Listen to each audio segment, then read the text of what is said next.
ನಮಸ್ತೆ ಸ್ನೇಹಿತರೆ, ಇವತ್ತು ನಮ್ಮ ಸ್ನೇಹಿತರಾದ ರಘು ಅವರ ತೋಟಕ್ಕೆ ನಾವು ಬಂದಿದ್ದೇವೆ. ಇದು ಎಲ್ಲಿದೆ ಅಂದರೆ ನೊಸನೂರು ಗ್ರಾಮ, ಜಿಗಣಿ ಹೋಬಳಿ, ಹಾಗೆ ಆನೇಕಲ್ ತಾಲೂಕಲ್ಲಿದೆ.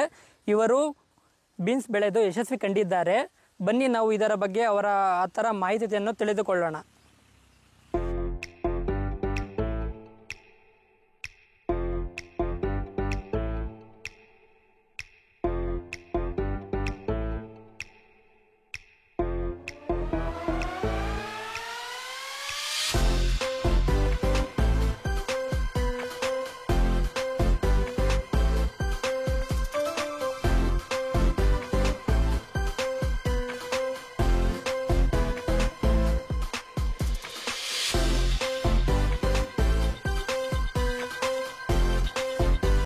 ನಮಸ್ತೆ ರಘು. ನಮಸ್ತೆ.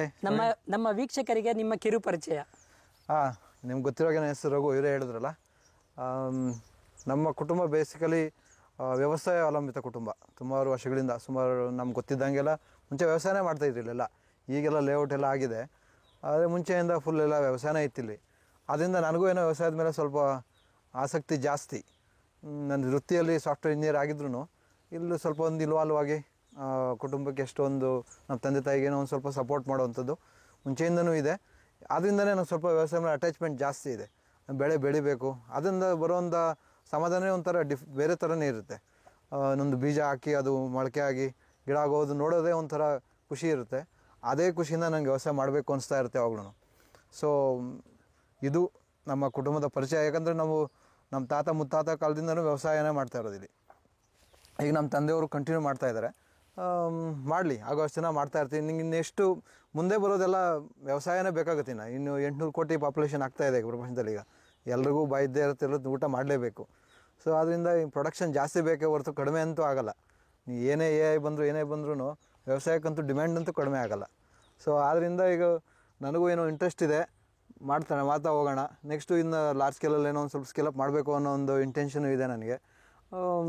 ಒಂದು ದೊಡ್ಡ ಗುರಿ ಇಟ್ಕೊಂಡು ಮುಂದೆ ಸಾಕ್ತಾ ಇರೋಣ. ಹೌದು ರಘು, ಈಗ ತುಂಬ ಒಳ್ಳೆ ಬೆಳವಣಿಗೆ. ಖಾಸಗಿಯಲ್ಲಿರೋ ಉದ್ಯೋಗಿಗಳು ಸಹ ಈಗ ವ್ಯವಸಾಯದ ಕಡೆ ಮುಖವನ್ನು ಮಾಡುತ್ತಿದ್ದಾರೆ. ಹೌದು, ನಿಜ. ಒಂದು ವ್ಯವಸಾಯ ಮಾಡಬೇಕು ಅನ್ನೋದು ನಿಜಾನೇ. ಆದರೆ ಒಳ್ಳೆ ಆಹಾರ, ಆರೋಗ್ಯಕರ ಆಹಾರ ಅಂದರೆ ನಾವು ರಾಸಾಯನಿಕ ಕಡಿಮೆ ಯೂಸ್ ಮಾಡಿ ಆಹಾರ ಬೆಳಿಬೇಕಲ್ಲ, ಅದು ಚಾಲೆಂಜ್ ಇದೆ. ಯಾಕಂದರೆ ಈಲ್ಡ್ ಜಾಸ್ತಿ ಬೇಕು ಮತ್ತು ನಮಗೆ ಕ್ವಾಲಿಟಿನೂ ಹಂಗೆ ಇರಬೇಕು ಅಂದರೆ ಚಾಲೆಂಜ್ ಇದ್ದೇ ಇರುತ್ತೆ. ಯಾಕಂದರೆ ಈಗ ಕಾಂಪಿಟೇಟಿವ್ ವರ್ಲ್ಡಲ್ಲಿ ನಾವು ಈಗ ಕಣದ ಆಸೆಗಾಗಿ ನಾವು ಏನು ಬೇಕಾದರೂ ಬೆಳೆ ಬೆಳಿಬೋದು. ಆದರೆ ಲಾಸ್ಟ್ಗೆ ಭೂಮಿ ಹಾಳಾಗೋಗುತ್ತೆ, ವಿಷ ಆಗೋಗುತ್ತೆ ಲಾಸ್ಟ್ ಒಂದೊಂದು ದಿನಕ್ಕೆ. ಸೊ ಆದ್ದರಿಂದ ಏನು ಪ್ರಯೋಜನ ಇಲ್ಲ. ಲಾಸ್ಟ್ಗೆ ವಿಷ ಆಗೋದ್ಮೇಲೆ ಕಾಯಿಲೆ ಬರುತ್ತೆ. ನಿನಗೆ ಎಷ್ಟೇ ಮಾಡಿದ್ರು ಕಾಯಿಲೆ ಬಂದು ಖರ್ಚು ಮಾಡೋದು ಸರಿ ಹೋಗುತ್ತೆ ನನ್ನ. ಸೊ ಒಳ್ಳೆ ಉದ್ದೇಶದಿಂದ ಮಾಡಬೇಕಾಗುತ್ತೆ. ನಾವು ಇಲ್ಲಿ ಲಾಭ ಒಂದೇ ಅಂತ ಮಾಡೋಕ್ಕೆ ಹೋದರೆ ನಿಜವಾಗ್ಲೂ ಆಗೋದಿಲ್ಲ. ಸ್ಲೋ ಆಗಿ ಒಂದು ಪ್ಲ್ಯಾನ್ ಆಗಿ ಆರ್ಗ್ಯಾನಿಕ್ ಆಗಿ ಹೆಂಗೆ ಮಾಡಬೇಕು ಅನ್ನೋದೇ ಚಾಲೆಂಜ್ ಇಲ್ಲಿ. ಯಾಕಂದರೆ ಹೋಗ್ತಾ ಅದೇ ಚಾಲೆಂಜ್ ಆಗುತ್ತೆ. ಈಗ ನೀನು ಜನರಿಗೆ ಗೊತ್ತಾಗ್ತಾ ಇದೆ ಈಗ ಮುಂಚೆ ಇದ್ದಷ್ಟು ಗೊತ್ತಾಗದೆ ಅಂತ ಜನಗಳೇನಿಲ್ಲ. ಈಗ ಎಲ್ರಿಗೂ ಬೇಸಿಕ್ ಎಜುಕೇಷನ್ ಸಿಗುತ್ತೆ. ನಾವೇನು ತಿಂತೀವಿ ಅನ್ನೋದು ಕೂಡ ಗೊತ್ತಾಗುತ್ತೆ ಅವ್ರಿಗೆ. ಈಗ ಅಷ್ಟು ಲ್ಯಾಬ್ ಟೆಸ್ಟು ಎಲ್ಲ ಮಾಡೋ ಅವಶ್ಯಕತೆ ಏನಿಲ್ಲ. ಹಿಂಗೆ ಈಸಿಯಾಗಿ ಗೊತ್ತಾಗ್ಬಿಡುತ್ತೆ. ಮನೇಲೆ ಕುತ್ಕೊಂಡು ಇದ್ರಲ್ಲಿ ಏನಿದೆ ಅಂತ ಕಂಡುಹಿಡ್ಬೋದು. ಅಷ್ಟು ಆ ಥರ ಇದೆ ಈಗ. ಸೊ ಆಗಿದ್ದಾಗ ನಾವು ಚೇಂಜ್ ಆಗಿ ನಾವು ಒಂದು ಕ್ವಾಲಿಟಿ ಫುಡ್ ಕೊಡೋ, ಹೆಂಗೆ ಅಫೋರ್ಡಬಲ್ ರೇಟಲ್ಲಿ ಕ್ವಾಲಿಟಿ ಫುಡ್ ಅವೈಲಬಲ್ ವೆಜಿಟೇಬಲ್ಸ್ ಹೆಂಗೆ ಕೊಡ್ಬೋದು ಅನ್ನೋದೇ ಈಗಿರೋ ಒಂದು ಚಾಲೆಂಜ್. ಇದು ಒಂದು ನಮ್ಮ ವೀಕ್ಷಕರಿಗೆ ಉತ್ತಮವಾದ ಸಂದೇಶವನ್ನು ಕೊಟ್ಟಿದ್ದೀರಾ. ಹೌದು, ಬನ್ನಿ ನೋಡೋಣ ತೋಟ ಹೇಗೆ ಅಂತ.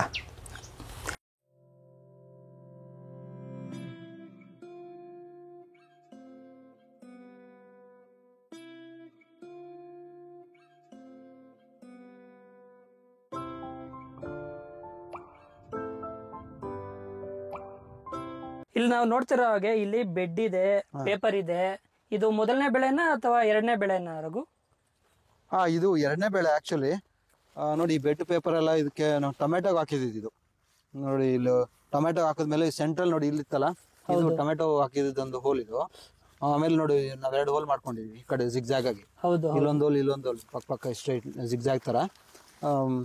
ಒಂದು ಹೋಲ್ಗೆ 1 ಇಲ್ಲ 2 ಬೀಜ ಹಾಕಿದೀವಿ ನೋಡಿ. ಇದು ಹುಳಿ ಬೀಜ ಕಾಣಿಸ್ತಾ ಇದೆಯಲ್ಲ, ಗೊತ್ತಾಗುತ್ತಲ್ಲ. ಇದಕ್ಕೆ ಏನ್ ಮಾಡಿದ್ವಿ ಅಂದ್ರೆ ಇದೇ ಟೊಮೆಟೊ ಹಾಕಿದ್ದ ಒಂದು ಹೋಲ್ಗೆ ಗೊಬ್ಬರ ಹಾಕ್ಬಿಟ್ಟು ಮುಚ್ಚಿಬಿಟ್ವಿ. ನಾನು ಇಲ್ಲಿ ನೋಡ್ತಾ ಇದ್ದೀನಿ ರಘುವರೇ, ಇದು ನೋಡಿ ತುಂಬಾ ಚೆನ್ನಾಗಿ ಬಂದಿದೆ ಹೂವು ಎಲ್ಲ. ಇದ್ರ ಬಗ್ಗೆ ಸ್ವಲ್ಪ ಮಾಹಿತಿ ಕೊಡ್ತೀರಾ? ಹೌದು, ಫ್ಲವರ್ ಫಾರ್ಮೇಶನ್ ಫ್ಲವರಿಂಗ್ ಚೆನ್ನಾಗಿದೆ. ನೋಡ್ಬೋದು ನೀವು, ಪಾಟ್ ಫಾರ್ಮೇಶನ್ ಮತ್ತೆ ಫ್ಲವರ್ ಫಾರ್ಮೇಶನ್ ಚೆನ್ನಾಗಿದೆ. ತುಂಬಾ ಒತ್ತಾಗಿದೆ ಅಂದ್ರೆ ಇಳುವರಿ ಚೆನ್ನಾಗಿ ಎಕ್ಸ್ಪೆಕ್ಟ್ ಮಾಡ್ಬೋದು ನಾವು. ಇದಕ್ಕೆ ಫ್ಲವರಿಂಗ್ ಜಾಸ್ತಿ ಬರ್ಬೇಕಂದ್ರೆ ಮೈಕ್ರೋನ್ಯೂಟ್ರಿಯೆಂಟ್ಸ್ ಚೆನ್ನಾಗಿರ್ಬೇಕು. ಒಂದು ಮ್ಯಾಂಗನೀಸ್, ಐರನ್, ಬೋರಾನ್ ಇವೆಲ್ಲ ಇದ್ರೆ ಈ ತರ ಫ್ಲವರಿಂಗ್ ಚೆನ್ನಾಗಿ ಬರುತ್ತೆ. ಇದನ್ನ ಟೈಮಿಂಗ್ ನಾವು ಮೈಕ್ರೋನ್ಯೂಟ್ರಿಯೆಂಟ್ಸ್ ಬಿಟ್ಟಿದ್ದೆ ಅದರಲ್ಲಿ ಚೆನ್ನಾಗಿ ಬಂದೇ ಬರುತ್ತೆ ನಿಮ್ಗೆ ಈಲ್ಡು. ಅದಕ್ಕಿಂತ ಮುಂಚೆ ಬೇಸ್ಮೆಂಟ್, ಅದಕ್ಕಿಂತ ಬೇಸ್ ಏನಂದ್ರೆ ಗೊಬ್ಬರ ಚೆನ್ನಾಗಿ ಕೊಟ್ಟಿರ್ಬೇಕು. ನೈಸರ್ಗಿಕವಾಗಿ ಅದಿದ್ದು ಆದ್ಮೇಲೆ ಮೈಕ್ರೋನ್ಯೂಟ್ರಿಯೆಂಟ್ಸ್ ಕೊಟ್ರೆ ವರ್ಕ್ ಆಗುತ್ತೆ. ಹೌದು, ಅದೇ ಇಲ್ಲ ಅಂದ್ರೆ ನಾವ್ ಏನ್ ಕೊಟ್ರು ಆಗಲ್ಲ. ಖಂಡಿತ ಫಸ್ಟ್ ನಾವು ಇದಕ್ಕೆ ಹಾಕಿರುವಂತ ಗೊಬ್ಬರ ಸುಮಾರು 8 ಹಸು ಗೊಬ್ಬರ, 8 ಲೋಡ್ ಟ್ರ್ಯಾಕ್ಟರ್, 8 ಟ್ರ್ಯಾಕ್ಟರ್ ಲೋಡ್ ಹಸು ಗೊಬ್ಬರ. ಇದಕ್ಕೆ ಒಂದು ಎಕರೆ, 10 ಗುಂಟೆ, 1/4 ಎಕರೆ ಅನ್ಕೊಳ್ಳಿ. ಇನ್ನೂ ಜಾಸ್ತಿನೂ ಹಾಕ್ಬೋದು, 10 ಲೋಡ್ ಹಾಕ್ಬೋದು. ಪ್ಲಸ್ 1 ಲೋಡು ಕೋಳಿ ಗೊಬ್ಬರ. ಅದು ಹಾಕಿ 1-2 ಸರಿ ಉಳ್ಮೆ ಮಾಡಿ ಬಿಟ್ಟು ಅದ್ರ ಮೇಲೆ ಬೆಡ್ ಹಾಕಿರೋದು ಇದು. ಆ ಬೆಡ್ ಹಾಕ್ದಾಗೂ ಟೊಮೆಟೊ ಬೆಳೆದಾಗೂ 10 ಮೂಟೆ ಹೊಂಗೆ ಹಿಂಡಿ, ಬೇವಿನ ಹಿಂಡಿ, DAP, ಪೊಟ್ಯಾಶ್ ಅಂದ್ರೆ ಕಡಿಮೆ ಪ್ರಮಾಣದಲ್ಲಿ ಹೊಂಗೆ ಹಿಂಡಿ, ಬೇವಿನ ಹಿಂಡಿ 4 ಮೂಟೆ. ಇನ್ನು ಮಿಕ್ಕಿದೆಲ್ಲ ಎಷ್ಟು 6 ಮೂಟೆಯಲ್ಲಿ ಬ್ಯಾಲೆನ್ಸ್ ಮಾಡ್ಕೊಂಡಿದೀವಿ. ಅದೆಲ್ಲ ಹಾಕಿದಕ್ಕೆ ಈ ತರ ರೀತಿ ಒಂದು ಹೂ ಕಾಣಿಸ್ತಾ ಇದೆ ನಿಮ್ಗೆ. ಇದು ಒಂದೇ ಬೆಳೆ ಅಂತಲ್ಲ, ಇದಕ್ಕೂ ಕೊಟ್ವಿ, ಇದಕ್ಕೂ ಮತ್ತೆ 10 ಮೂಟೆ ಸೇಮ್ ಅದೇ ತರನೇ 10 ಮೂಟೆ ಮತ್ತೆ ಇದಕ್ಕೂ ಇದೇ ಬೆಳೆ ಕೊಟ್ಟಿದೀವಿ. ಸೊ ಗಿಡ ಆರೋಗ್ಯಕರ ಇದ್ರೆ ಮಾತ್ರ ನಮ್ಗೆ ಈ ತರ ಒಂದು ಫ್ಲವರಿಂಗ್ ಕಾಣಿಸುತ್ತೆ. ನೋಡಿ ಎಲೆ ನೋಡ್ತಾರೆ ನಿಮ್ಗೆ ಗೊತ್ತಾಗುತ್ತೆ. ಹೌದು. ಈ ಮಳೆ ಬಂದಾಗ ನಾವು ಇದನ್ನ ಹೇಗೆ ಸಂರಕ್ಷಣೆ ಮಾಡ್ಕೋಬೇಕು? ಇಲ್ಲಿ ಮಳೆ ಬಂದಾಗ ಯಾವುದೇ ಬೆಳೆಗೆ ರೋಗ ಬಂದೇ ಬರುತ್ತೆ, ಚಾನ್ಸಸ್ ಜಾಸ್ತಿ. ಯಾಕಂದ್ರೆ ಫಂಗಸ್ ಉತ್ಪಾದನೆ ಆಗೋಕೆ ತೇವಾಂಶ ಇದ್ರೆ ಸಾಕು. ನೋಡಿ ಈ ತರ ತೇವಾಂಶ ಜಾಸ್ತಿ ಆದಷ್ಟು ಈ ತರ ನೋಡಿ ನೆಲ ಅಷ್ಟು ಬೇಗ ಹೋಗಲ್ಲ. ನೋಡಿ ಪಾಚಿ ಬಂದಿದೆ ಅಂದ್ರೆ ತೇವಾಂಶ ಜಾಸ್ತಿ ಇದೆ ಖಂಡಿತ ಅಂತ ಅರ್ಥ. ತೇವಾಂಶ ಜಾಸ್ತಿ ಆದಷ್ಟು ಫಂಗಸ್ ಜಾಸ್ತಿ ಆಗುತ್ತೆ. ನಮ್ಗೆ ವಾತಾವರಣದಲ್ಲಿ ಫಂಗಸ್ ಎಲ್ಲ ಬೇಗ ಮಲ್ಟಿಪ್ಲೈ ಆಗುತ್ತೆ. ಸೊ ಅದೇ ನಮ್ಗೆ ಇಲ್ಲಿ ಕಾಣಿಸುತ್ತೆ ನೋಡಿ, ಕಾಫಿ ಪುಡಿ ರೋಗ ಅಂತ, ರಸ್ಟ್ ಅಂತಾರೆ ಇದನ್ನ. ರಸ್ಟಿಂಗ್ ತರನೇ ಕಾಣಿಸುತ್ತೆ ನಮ್ಗೆ. ಕಬ್ಬಣಕ್ಕೆ ರಸ್ಟ್ ಬಂದ್ರೆ ಹೆಂಗೆ ಬ್ಲ್ಯಾಕ್ ಸ್ಪಾಟ್ಸ್ ಬರುತ್ತಲ್ಲ, ಅದೇ ತರ ಎಲೆ ಮೇಲೂ ಕಾಣಿಸುತ್ತೆ. ಇದು ಫಂಗಸ್. ಈ ಫಂಗಸ್ ಕಂಟ್ರೋಲ್ ಮಾಡೋದಕ್ಕೆ ನಾವು COC, calcium copper oxychloride, COC copper oxychloride use ಮಾಡೋದ್ರಿಂದ ಕಂಟ್ರೋಲ್ ಬರುತ್ತೆ. ಅದೇನು ಅಷ್ಟೊಂದು ಸ್ಟ್ರಾಂಗ್ ರಾಸಾಯನಿಕ ಏನಲ್ಲ ಅದು. ಅದನ್ನು ರೆಗ್ಯುಲರ್ ಆಗಿ ಸ್ಪ್ರೇ ಮಾಡ್ಬೇಕಾಗತ್ತೆ. ಈ ನಡುವೆ ಮಳೆ ಕಂಟಿನ್ಯೂಸ್ ಇತ್ತಲ್ಲ, ಅದರಿಂದ ನಮ್ಗೆ ಕಾಣಿಸ್ತಾ ಇದೆ. ಬಿಸಿಲು ಬಂದ್ರೆ ಇದು ಕಾಣಿಸಲ್ಲ ನಮ್ಗೆ ಅಷ್ಟೊಂದು. ಬಿಸಿಲು ಈ ತರ ಬಿಸಿಲು ಬರಕ್ ಸ್ಟಾರ್ಟ್ ಆದ್ರೆ ಇದು ಕಡಿಮೆ ಆಗುತ್ತೆ. ಇದು ಮತ್ತೆ ಎಲೆ ಈ ತರ ನೋಡಿದ ತಕ್ಷಣ ನೋಡಿ, ಇಲ್ಲಿ ಬನ್ನಿ, ಇಲ್ಲೂ ಏನು ತರ ರಂಗೋಲಿ ತರ ನೋಡಿ, ಇಲ್ಲಿದೆ ನೋಡಿ, ಇದು ರಂಗೋಲಿ ಅಂತಾರೆ ಇದನ್ನ. ಇದನ್ನು ಕಂಟ್ರೋಲ್ ಇಡ್ಬೇಕು, ಹತೋಟಿಯಲ್ಲಿ ಇಟ್ಕೋಬೇಕು ನಾವು. ಮೇಜರ್ ಬರೋದೇ ಇವೆರಡು. ಇದರಲ್ಲಿ ಬೀನ್ಸ್ಗೆ ಮೇಜರ್ ಬರುವಂಥದ್ದು ಇದು ರಂಗೋಲಿ ಒಂದು, ಇನ್ನೊಂದು ರಸ್ಟ್, ಇದು ಕಾಫಿ ಪುಡಿ. ಇವೆರಡನ್ನೂ ಕಂಟ್ರೋಲ್ ಇಟ್ಕೊಂಡ್ರೆ ಬೆಳೆ ಆಲ್ಮೋಸ್ಟ್ ಹೆಲ್ತಿಯಾಗಿ ಇರುತ್ತೆ ಯಾವಾಗಲೂ. ರಘು, ಇದು ಹುಳಕ್ ಬಂದ್ರೆ ಯಾವ ತರ ಇದ್ ಮಾಡ್ತೀರಾ ನೀವು ಅದನ್ನ? ಕಾಯಿ ಹುಳುಕ್ ಬರೋದು ಕೂಡ ತಡಿಬೇಕಾಗತ್ತೆ ನಾವು. ಎಲ್ಲೂ ಹುಳುಕ್ ಕಾಣಿಸ್ತಾ ಇಲ್ಲ ನಮ್ಗೆ, ಈಗ ನೋಡ್ತಿರದ. ಎಲ್ಲೂ ನಮ್ಗೆ ಕಾಣಿಸ್ತಾ ಇಲ್ಲ ಹುಳುಕು.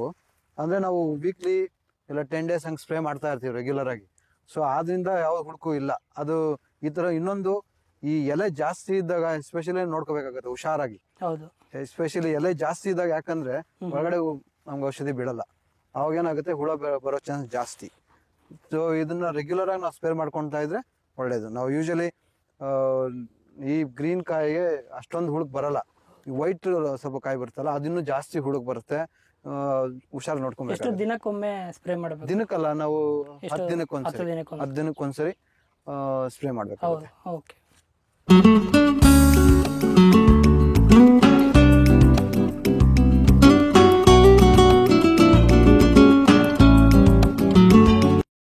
ರಘು, ಬೆಳೆ ಬೆಳೆದಿದ್ರಲ್ವಾ ಇದು ರೇಟ್ ಯಾವ ತರ ಇರುತ್ತೆ? ರೇಟು ನಮ್ಮ ಆವರೇಜ್ ನಮ್ಗೆ ಒಂದು 40 ಇಂದ 50 ಸಿಕ್ಕಿದ್ರೆ ಲಾಭದಾಯಕನೇ ಬೆಳೆ. ಯಾವತ್ತು ಲಾಸ್ ಏನಾಗಲ್ಲ. 30 ಸಿಕ್ಕಿದ್ರು ಏನೋ ಅಷ್ಟೋ ಇಷ್ಟೋ ನಮ್ಗೆ ಹಾಕಿರೋ ಬಂಡವಾಳ ಸಿಕ್ಬಿಡುತ್ತೆ. ಆದ್ರೆ ನಾನು ಹೇಳೋದೇನಂದ್ರೆ, ರೇಟ್ ಅನ್ನೋದು ನಮ್ಗೆ ಸೆಕೆಂಡ್ರಿ ಆಗಿರ್ಬೇಕು. ರೇಟ್ ನಂಬ್ಕೊಂಡು ನಾವ್ ಯಾವತ್ತೂ ಬೆಳೆ ಹಾಕಕ್ಕಾಗಲ್ಲ. ನಾವು ಮಾಡೋ ಕೆಲಸ ಕರೆಕ್ಟ್ ಆಗಿ ಮಾಡಿದ್ರೆ ರೇಟ್ ಅದು ತಮ್ಮ ಪಾಡ್ಗದ ಬರುತ್ತೆ. ರೇಟ್ ಇಲ್ಲದೆ ಇದ್ರೂ ಕಾಸಾಗೋ ಚಾನ್ಸಸ್ ಇರುತ್ತೆ. ನಮ್ಗೆ ಈಲ್ಡ್ ಜಾಸ್ತಿ ಚೆನ್ನಾಗಿ ಬಂದ್ಬಿಟ್ರೆ. ಅಂದ್ರೆ ಈಗ 10-20 ಹೋಗ್ಬಿಟ್ರೆ 15 ಬಂದ್ಬಿಟ್ರೆ ಲಾಸ್ ಆಗುತ್ತೆ, ಅದೇನು ಮಾಡೋಕ್ಕಾಗಲ್ಲ. ಬಟ್ ನಾವು 30-40 ಇದ್ರೂ ಸುಮಾರು ಕಾಸಾಗಬೇಕು ಅಂದ್ರೆ ನಾವು ಕರೆಕ್ಟಾಗಿ ಬೆಳೆ ಬಿಡ್ಬೇಕು. ನಮ್ಮ ಕೈಯಲ್ಲಿ ಏನಿದೆ ಅದು ನಾವು ಕರೆಕ್ಟಾಗಿ ಮಾಡಿದ್ರೆ ರೇಟ್ ಬಗ್ಗೆ ಅಷ್ಟೊಂದು ತಲೆ ಕೆಡ್ಕೊಳ್ಳೋ ಅವಶ್ಯಕತೆ ಇಲ್ಲ. ನಮ್ಮ ಕೈಯಲ್ಲಿ ಏನಾಗುತ್ತೆ ಅದು ನಾವು ಕರೆಕ್ಟಾಗಿ ಎಫರ್ಟ್ ಹಾಕ್ಬಿಡ್ಬೇಕು ಅಷ್ಟೇ. ನಾವು ಇದೇ ಅಲ್ತಲ್ಲ, ಎಲ್ಲದ್ರಲ್ಲೂ ಅಷ್ಟೇ. ನಮ್ಮ ಕೈಯಲ್ಲಿ ಏನಾಗುತ್ತೆ ಅದನ್ನೇ ಯೋಚನೆ ಮಾಡ್ಬೇಕು. ನಾವು ಮಾಡೋ ಕೆಲಸ ಚೆನ್ನಾಗಿ ಮಾಡ್ಬೇಕು. ಬೇರೆದ್ರ ಬಗ್ಗೆ ಅದ್ ಬಾಡಗೋದಾಗುತ್ತೆ. ನಾವು ಮಾಡೋದನ್ನ ಕರೆಕ್ಟಾಗಿ ಮಾಡ್ಬಿಟ್ರೆ ಅದ್ರ ಬಗ್ಗೆ ಅಷ್ಟೊಂದು ನಾವು ತಲೆ ಕೆಡಿಸ್ಕೊಳ್ಳೋ ಅವಶ್ಯಕತೆ ಇರಲ್ಲ. ತುಂಬಾ ಒಳ್ಳೆ ಮಾಹಿತಿ. ನಾವು ಮಾಡೋ ಕೆಲಸ ಮಾಡ್ತಾ ಇದ್ರೆ ಫಲ ದೇವ್ರಿಗೆ ಬಿಡ. ಹೌದು ಅಷ್ಟೇ. ಹಾ ರಘು, ಇದೆಲ್ಲ ತೊಗರಿ ಎಲ್ಲ ಬೆಳ್ದಿದ್ರ? ತೊಗರಿಗೆ ನಾವು ಬೆಳೆ ಸುತ್ತು ಹಾಕೊಂಡಿದ್ವಿ, ಒಂದು ಮಿಶ್ರ ಬೆಳೆ ತರ ಮನೆಗೆ ತೊಗರಿ ಬೇಕಾಗುತ್ತಲ್ಲ ಅದಕ್ಕೆ ಹಾಕಿದ್. ನೋಡಿ ಇದು ಚೆನ್ನಾಗಿ ಬಂದಿದೆ. ಹೌದು, ಇದು ಹೂವು ಚೆನ್ನಾಗಿದೆಯಲ್ಲ. ಹೌದು, ಯಾಕಂದ್ರೆ ನಾವು ಅದಕ್ಕೆ ಬಿಡ್ತೀವಲ್ಲ ಎಲ್ಲಾ ತರ ಮೈಕ್ರೋ ನ್ಯೂಟ್ರಿಯೆಂಟ್ಸ್ ಎಲ್ಲ ಗೊತ್ತಾಗುತ್ತೆ ಡಿಫ್ರೆನ್ಸ್. ಹೌದು, ತುಂಬಾ ಚೆನ್ನಾಗಿ ಬಂದಿದೆ. ನೋಡಿ ಅಲ್ಲಿ ನೋಡಿ ಮುಂದೆಗಡೆ ಬನ್ನಿ, ಇಲ್ಲೆಲ್ಲ ಇದೆ ಬನ್ನಿ. ತುಂಬಾ ಚೆನ್ನಾಗಿ ಬಂದಿದೆ. ಹೌದು, ಎಷ್ಟು ಚೆನ್ನಾಗಿ ಇಲ್ಲೆಲ್ಲ ಇದೆ, ಫುಲ್ ಹಂಗೆ ಇದೆ. ಓ ತುಂಬಾ ಲೈನ್ ಇಲ್ಲ ಹಂಗೆ ಇದೆ. ಹಾ, ನಿಮ್ಮ ತಂದೆಯವರು ಇಲ್ಲೇ ಇದ್ದಾರೆ. ಹೌದು, ಬನ್ನಿ ವೀಕ್ಷಕರೇ, ರಘು ಅವ್ರ ತಂದೆಯವ್ರನ್ನ ಒಂದು ಮಾಹಿತಿ ಕೇಳೋಣ. ಸರಿ, ಮೈಕ್ ಕೊಡ್ತೀನಿ ಅವ್ರಿಗೆ. ಸರ್ ನಮಸ್ತೆ. ನಮಸ್ಕಾರ. ಒಂದು ಕಿರು ಪರಿಚಯ ಕೊಡ್ತೀರಾ? ಸಂಪೂರ್ಣ ಮಾಹಿತಿ ಕೊಡ್ತೀವಿ. ಹೇಳಿ, ಏನು ಕೊಡಬೇಕು? ಹೇಗೆ ಬೆಳೆ ಬಗ್ಗೆ ಕೊಡಬೇಕಾ? ಬೆಳೆಯಿಂದ ಕೊಡಿ. ಎಷ್ಟು ಖರ್ಚಾಯಿತು, ಎಷ್ಟು ಇಳುವರಿ ಬರುತ್ತೆ, ನೀವು ಸ್ಟಾರ್ಟಿಂಗ್ ಇಂದ ಎಂಡಿಂಗ್ ವರೆಗೂ ಸಂಪೂರ್ಣ ಒಂದು ಮಾಹಿತಿ ಕೊಡಿ. ನಾವು ಮೊದಲು ಇದು 2ನೇ ಬೆಳೆ ಹಿಡಿದು ಹೌದು, ಮೊದಲು ಟೊಮಾಟೊ ಹಾಕಿದ್ವಿ. ಟೊಮಾಟೊ ಆದಮೇಲೆ ಇದು ಇವಾಗ ಬೀನ್ಸ್ ಹಾಕಿದ್ದೀವಿ. 2 ಸೈಡೂ ಬೀನ್ಸು ನಾಟಿ ಮಾಡಿದ್ದೀವಿ. ಬೀಜ ಗೊಬ್ಬರ, ಮೂಟೆ ಗೊಬ್ಬರ, ಗೌರ್ಮೆಂಟ್ ಗೊಬ್ಬರ ಅಂದರೆ ಒಂದು DAP, ಹೊಂಗೆ ಹಿಂಡಿ, ಬೇವಿನ ಹಿಂಡಿ 15-15, 20-20, ಒಂದು 10 ಮೂಟೆ ಅಷ್ಟು ಕೊಟ್ಟಿದ್ದೀವಿ ಇದಕ್ಕೆ ಗೊಬ್ಬರ. ಸರಿ. ಆಮೇಲೆ ಡ್ರಿಪ್ಸ್ ಗೊಬ್ಬರ, ನ್ಯೂಟ್ರಿಯನ್ ಫುಡ್ ಇದೆಲ್ಲ ಕೊಟ್ಟಿದ್ದೀವಿ. ಅದರಿಂದ ಚೆನ್ನಾಗಿ ಬರ್ತಾ ಇದೆ ಬೆಳೆ. ಹೌದು ಹೌದು, ತುಂಬ ಚೆನ್ನಾಗಿ ಬಂದಿದೆ. ಜನ ಆಳುಗಳು ನಮ್ಗೆ ಸಿಗ್ತಾರೆ, ಹೆಂಗಸರುಗಳು ಬರ್ತಾರೆ. ಬೆಳಗ್ಗೆ 7 ಗಂಟೆಗೆ ಬರ್ತಾರೆ. 7 ಗಂಟೆಗೆ ಬಂದು 10-11 ಗಂಟೆ ಕಾಯಿ ಬಿಡಿಸ್ತಾರೆ. ನಾವು ಬೆಂಗಳೂರು ಅಷ್ಟೊತ್ತು ಗಾಡಿ ಬಂದುಬಿಡ್ತದೆ. ನಾವು ಬೆಂಗಳೂರಿಗೆ ಹಾಕಿ ಕಳಿಸ್ಬಿಡ್ತೀವಿ, ಮಾರ್ಕೆಟ್ ಕಳಿಸ್ಬಿಡ್ತೀವಿ. ಇಳುವರಿ ಎಷ್ಟು ಬರುತ್ತೆ? ಒಂದು ಕಾಲು ಎಕರೆ ಇದೆ ಅಲ್ವಾ? ಇಳುವರಿ ಯಾವ ಥರ ಬರುತ್ತೆ?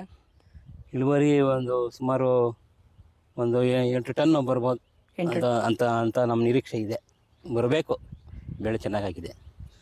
ಬೆಲೆ ಯಾವ ಥರ ಅಂದಾಜು? ಬೆಳೆ ಒಂದು 40-50-60 ಬಂದರೆ ನಮಗೆ ಲಾಭದಾಯಕ ಆಗುತ್ತೆ. ಲಾಭ 30 ರೂಪಾಯಿ ಮೇಲೆ ಬಂದರೆ ನಮಗೆ ಲಾಭದಾಯಕ ಆಗುತ್ತೆ.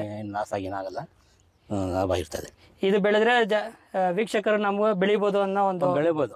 ಇದು ನಾವು ಬಿತ್ತನೆ, ಇದು ಸೋಲಾರ್ ಸೀಡ್ಸ್ ಪೂಮಾ ಅಂತ ಚೆನ್ನಾಗಿ ಬರುತ್ತೆ. ಕೆಳಗೆಯಿಂದನೂ ಕಾಯಿ ಬರುತ್ತೆ. ಇದು ನೋಡಿ, ಕೆಳಗೆಯಿಂದನೂ ಕಾಯಿ ಇದೆ. ಹೌದು, ಕೆಳಗೆಯಿಂದನೂ ಕಾಯಿ ಇದೆ. ಎಷ್ಟು ಕೆಜಿ ಬೇಕಾಗತ್ತಣ್ಣ? ಒಂದು ಎಕರೆಗೆ ಒಂದು 8 kg ಬೇಕು. 8 kg ಬೇಕು. Puma variety solar seeds Puma ಚೆನ್ನಾಗಿ ಇಳುವರಿ ಬರುತ್ತೆ. ಹಬ್ಬ ಇದ್ರೆ ತುಂಬಾ ಚೆನ್ನಾಗಿ ಹೋಗುತ್ತೆ, ಚೆನ್ನಾಗಿ ಹೋಗುತ್ತೆ. ಮೊನ್ನೆ 60-70 ಆಗಿತ್ತು, ಚೆನ್ನಾಗಿತ್ತು, ಪರವಾಗಿಲ್ಲ ಬೆಳೆ. ಧನ್ಯವಾದ ಅಣ್ಣ. ನಮಸ್ಕಾರ. ಸರಿ. ಡಿಗ್ರಿ ಮತ್ತೆ ಬರ್ತಾ ಇದೆ ಇದು. ಅದಕ್ಕೆ ಮತ್ತೆ ಒಂದು ಸ್ವಲ್ಪ ಕ್ಯಾಲ್ಸಿಯಂ ನೈಟ್ರೇಟ್ ಬಿಡ್ತಾ ಇದ್ದೀವಿ.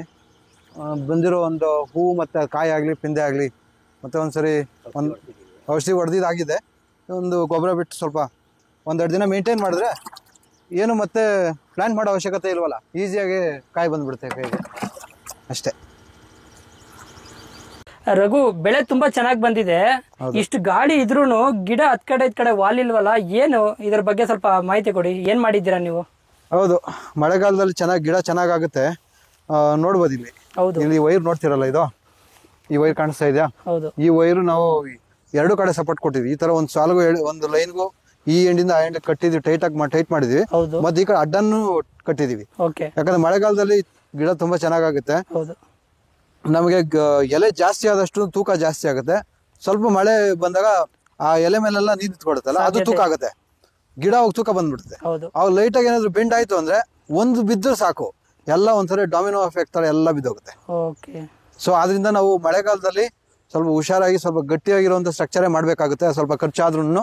ಯಾಕಂದ್ರೆ ಬೆಳೆ ಒಂದ್ಸರಿ ಬಿದ್ದ ಮೇಲೆ ಇಳುವರಿ ಅಲ್ಲಿಗೆ ಹೋಯ್ತು.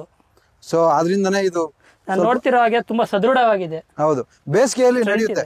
ಬೇಸಿಗೆಯಲ್ಲಿ ನಮಗೆ ಸ್ವಲ್ಪ ವೀಕ್ ಇದ್ರು ನಡೆಯುತ್ತೆ, ಆದ್ರೂ ನಾವು ಹುಷಾರಾಗಿ ಇರಬೇಕು. ಈ ಬೀನ್ಸ್ ಬೆಳೆ ಅಷ್ಟೇ, ಬಿದ್ರು ಅಂದ್ರೆ ಹೋಯ್ತು.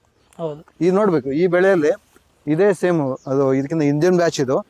ಲಾಸ್ಟ್ ಅಲ್ಲಿ ಒಂದು 4-5 ಸಾಲು ಅದೇ ತರ ಆಗಿದೆ. ಅದು 3ನೇ ಬೆಳೆ, 4ನೇ ಬೆಳೆ ಇದು ಇದೇ ಬೆಡ್ ಅಲ್ಲಿ. ಹೌದು, ಲಾಸ್ಟ್ ಇಯರ್ ಇದಕ್ಕೆ ಟೊಮೆಟೊ ಹಾಕಿದ್ವಿ. ಈ ಇಯರ್ ನೋಡಿ ಎಷ್ಟಾಯ್ತು. ಟೊಮೆಟೊ ಆದ್ಮೇಲೆ 2 ಬೆಳೆ ಬೀನ್ಸ್ ಆಯ್ತು ಆಗಿದೆ. ಇಲ್ಲಿ 2ನೇ ಬೆಳೆ, ಇದು 2ನೇ ಬೆಳೆ. ಇದ್ರಲ್ಲಿ ಮತ್ತೆ ಇನ್ನೊಂದು ಬೇಕಾದ್ರೂ ಬೆಳಿಬಹುದು. ಈಗ ನಾವು ಬೀನ್ಸ್ ಹಾಕಲ್ಲ, ಇದಕ್ಕೆ ಬೇರೆ ಏನಾದ್ರು ಬೆಳಿಬೇಕು ಅನ್ಕೊಂಡಿದೀವಿ.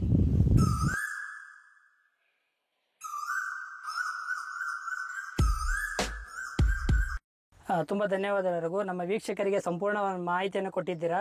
ಹೆಚ್ಚಿನ ಮಾಹಿತಿಗಾಗಿ ನಿಮ್ಮ ನಂಬರನ್ನು ನಮ್ಮ ಡಿಸ್ಕ್ರಿಪ್ಷನಲ್ಲಿ ಹಾಕ್ತೀನಿ. ಅವರು ಕರೆ ಅಥವಾ ಕಮೆಂಟನ್ನು ಮಾಡ್ತಾರೆ. ಖಂಡಿತ ಇದರಿಂದ 4 ಜನಕ್ಕೆ ಒಳ್ಳೇದಾಗಿ ಒಂದು 4 ಜನ ಇದನ್ನ ಸಕ್ಸಸ್ ಆದರೆ ಅಷ್ಟೇ ಸಾಕು. ಈ ವಿಡಿಯೋಸ್ ಉದ್ದೇಶ ಇಷ್ಟೇ, ಒಂದು 4 ಜನಕ್ಕೆ ಒಳ್ಳೇದಾಗಲಿ. ಪ್ರತಿ ಸರಿ ಲಾಸ್ ಅನ್ನೋದಕ್ಕಿಂತ ಇನ್ನು ಹೆಂಗೆ ಲಾಭದಾಯಕವಾಗಿ ಹೆಂಗೆ ಮಾಡಬೇಕು ಅನ್ನೋದನ್ನ ತೋರಿಸಿದ್ದೀವಿ ಅಷ್ಟೇ. ಏನು ಬೇಸಿಕ್ಸ್ ಒಂದು 4-5 ಪಾಯಿಂಟ್ ಫಾಲೋ ಆದರೆ ನಾವು ಹೇಗೆ ನಾವು ಬೆಳೆನ ಸಕ್ಸಸ್ ಮಾಡ್ಬೋದು ಅನ್ನೋದನ್ನ ಈ ವಿಡಿಯೋಲಿ ಕಂಪ್ಲೀಟಾಗಿ ಹೇಳಿದ್ದೀವಿ ನಾವು ಅಷ್ಟೇ. ಧನ್ಯವಾದ. Thank you.